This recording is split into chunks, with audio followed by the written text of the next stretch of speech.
अस्सलाम वालेकुम, my name is Mohammad Awais और आज का हमारा एक मुख्तसर सा टॉपिक है। वो है comparison between electric and gravitational forces. इसमें हम एक कंपैरिजन देखेंगे जो कि है इलेक्ट्रिक और ग्रेविटेशनल फोर्सेस के माबैन। इसमें कुछ इन फोर्सेस में कुछ सिमिलैरिटीज़ होती हैं और कुछ डिससिमिलैरिटीज़ होती हैं, तो हम इन दोनों को डिस्कस करेंगे। ये पेपर पॉइंट ऑफ व्यू से क्या है कि ये इसमें आपको एमसीक्यूज आ सकते हैं और शॉर्ट क्वेश्चन पूछे जा सकते हैं, तो इस लिहाज से आपने इसको देखना है। तो सबसे पहले देखते हैं कि जो इलेक्ट्रिक फोर्सेस हैं उसको एक्सप्लेन करने के लिए हमारे पास जो फार्मूला होता है वो कौन सा होता है। इसमें जो पहला पॉइंट आ जाएगा वो आ जाएगा according to Coulomb's law. Electric forces आप इस तरह लिखते हैं के Q1 Q2 और आर स्क्वायर, और जो ग्रेविटेशनल फोर्स है आप उसको लिखते हैं F G capital G M1 M2 और आर स्क्वायर। आप देख सकते हैं इनके फार्मूले में भी डिसिमिलरिटी है। फिर नंबर 2 जो इनके दरमियान पॉइंट है डिसिमिलरिटी में वो है कि जो इसका के है इसकी वैल्यू होती है 9 मल्टीप्लाई 10⁹9,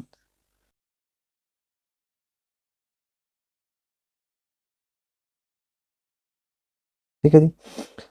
और जबकि इस कैपिटल जी की जो वैल्यू होती है जिसको ग्रेविटेशनल जी कहते हैं, कांस्टेंट जी कहते हैं, इसकी वैल्यू होती है 6.673 मल्टीप्लाई 10⁻⁻11 न्यूटन मीटर स्क्वायर पर किलोग्राम स्क्वायर।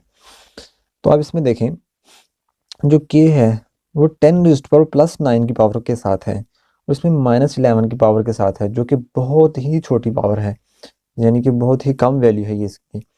तो ये भी इसमें एक डिसिमिलरिटी है। और नंबर 3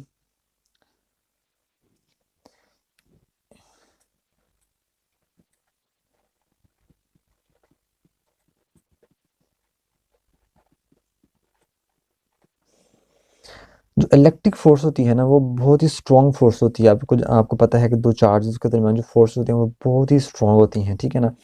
लेकिन इट इज़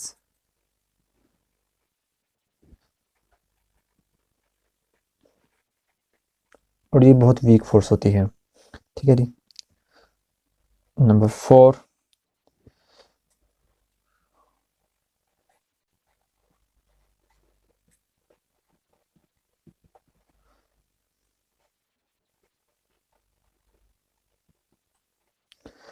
ये जो आपकी इलेक्ट्रिक फोर्स है ना, या ये तो अट्रैक्टिव होगी या रिपल्सिव होगी, ये दो ये हो सकती हैं, ठीक है। क्योंकि आपको पता है अगर चार्जेस सेम हैं तो वो रिपेल करेंगे, अगर चार्जेस ऑपोजिट हैं तो अट्रैक्ट करेंगे, लेकिन ये ऑलवेज अट्रैक्टिव इट इज़, ठीक है जी, ये हमेशा अट्रैक्टिव ही होगी। Number 5 it is a medium dependent force, ठीक है जी। याद रखें कि जो इलेक्ट्रिक फोर्स है ये मीडियम के ऊपर डिपेंड करती है। हम ये पीछे देख के भी आए हैं कि किस तरह ये मीडियम के ऊपर डिपेंड करती है। अगर आप फोर्स दो चार्जेस के दरमियान अगर आपको मीडियम रखते हैं तो इसकी फोर्स जो है वो कम हो जाती है। जैसे आपका के है, इसकी के की वैल्यू होती है 1/4πε0, ठीक है जी। तो ये मीडियम डिपेंडेंट है, परमिटिविटी ऑफ फ्री स्पेस है, तो इसमें ये आपने याद रखना है। और लेकिन ये जो है it does not depend upon medium.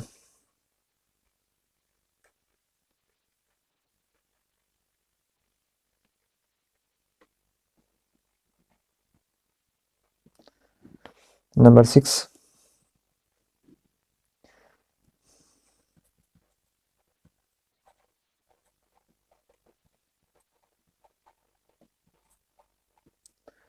ये एक शॉर्ट रेंज फोर्स होती हैं। आपको पता है कि अगर चार्जेस को आप एक हद से दूर ले जाएंगे तो वो एक दूसरे को ना तो ही रिपेल कर सकेंगे ना ही वो अट्रैक्ट कर सकेंगे। तो आपने एक ख़ास हद तक इनको रखना होता है, इसलिए फिर ये फोर्स लगा पाते हैं। अदरवाइज़ ये फोर्स नहीं लगाते अगर आप उसकी रेंज को बढ़ा देते हैं। जो ये है it is long range,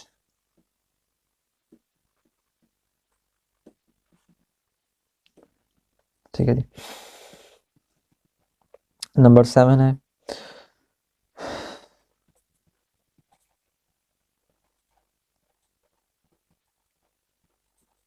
can be shielded,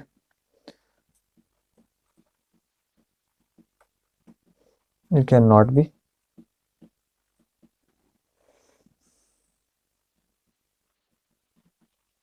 shielded. यानी कि आप इस फोर्स से बच सकते हैं, इसको आप शील्ड कर सकते हैं, यानी कि इसे आप प्रोटेक्ट कर सकते हैं, लेकिन आप इससे प्रोटेक्ट नहीं हो सकते। ये आप पर हमेशा लगेगी। आप किसी बॉक्स के अंदर बंद कर लें खुद को, तो आपके मेरे ऊपर अब ये ग्रेविटेशन फोर्स असर नहीं करेगी, तो ऐसा हो ही नहीं सकता है, आपके ऊपर ये डेफिनेटली करेगी।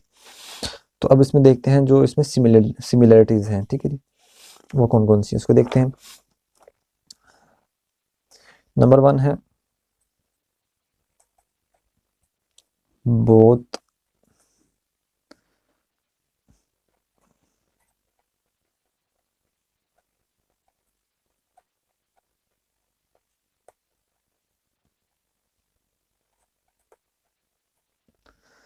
आपने फर्स्ट ईयर की फिजिक्स में देखा होगा कि जो ग्रेविटेशनल फोर्स है उसके लिए हमने देखा था कि जो ये फोर्स है ना वो कंजर्वेटिव फोर्स। अब कंजर्वेटिव फोर्स होने का मतलब ये है कि इसके अंदर जो वर्क डन है अलोंग एनी पाथ वो सेम रहता है। तो यही हाल जो है वो इलेक्ट्रिक फोर्स का है। ये दोनों जो फोर्सेज हैं वो कंजर्वेटिव फोर्सेज हैं। नंबर 2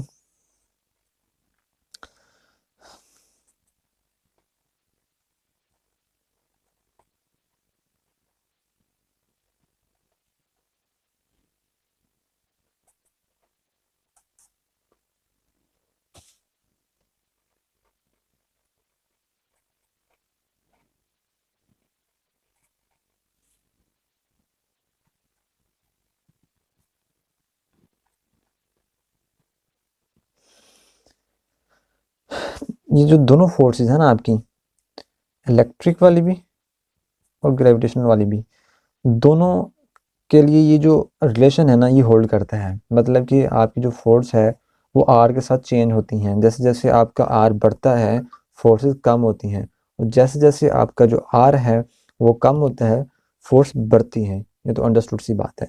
और number 3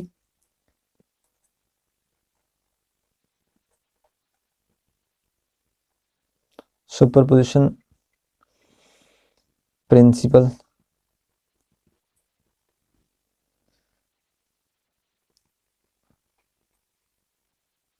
is obeyed by the both. जो सुपरपोजिशन प्रिंसिपल है ना ये दोनों फोर्स उसको होल्ड करती हैं, यानी कि उसको ओबे करती हैं। अब इसका क्या मतलब है, सुपरपोजिशन प्रिंसिपल क्या है, तो उसको मैं आपको मुख्तसर सा बता सकता हूँ कि देखें, अगर आपके पास असेंबली ऑफ चार्जेस है, यानी कि बहुत सारे चार्जेस आपके पास इधर पड़े हुए हैं, तो इधर आप एक चार्ज लेते हैं जो Q1 है। तो आप चाह रहे हैं कि इसके ऊपर जो फोर्स लग रही है मैं उसको फाइंड करूँ, तो आप कर सकते हैं। यानी कि जो 1 चार्ज है ये वाला, इसके ऊपर फोर्स लग रही है, ठीक है जी। 2 चार्ज 2 की वजह से इसके ऊपर जो फोर्स लग रही है इसकी वजह से अब निकाल लेते हैं इस तरह। तो इस तरह इस चार्ज के ऊपर और भी चार्जेस की वजह से फोर्स लग रही होगी, ठीक है ना। तो आप फिर उनको भी प्लस करते हैं तीसरे चार्जेस की वजह से, फिर फोर्थ चार्ज की वजह से। इस तरह जो चार्ज वन है उसके ऊपर बहुत सारे चार्ज फोर्स लगा रहे होते हैं, लेकिन होती ये फोर्स दूसरे से इंडिपेंडेंट है, ठीक है ना। इस तरह ये सोन चलती जाती हैं, सही है ना। यानी कि एक चार्ज है वो असेंबली ऑफ चार्जेस के दरम्यान पड़ा हुआ है, तो सभी चार्जेस इसके ऊपर फोर्स लगाएंगे, लेकिन जो पेयर ऑफ एक फोर्स होगा वो इंडिपेंडेंट होगा दूसरे से। तो इस तरह ये हम निकाल सकते हैं टोटल फोर्स, जिसको हम कहते हैं सुपरपोजिशन प्रिंसिपल। तो ये दोनों जो हमारी फोर्सेज हैं इलेक्ट्रिक और ग्रेविटेशन इसको फॉलो करती हैं। तो जो आज का हमारा टॉपिक था वो बस आसान सा था, एक मुख्तसर सा था, तो आपने इसको देख लेना है। ये एमसीक्यू और शॉर्ट क्वेश्चन के लिहाज से आपको आ सकते हैं। तो वीडियो देखने के लिए थैंक यू सो मच।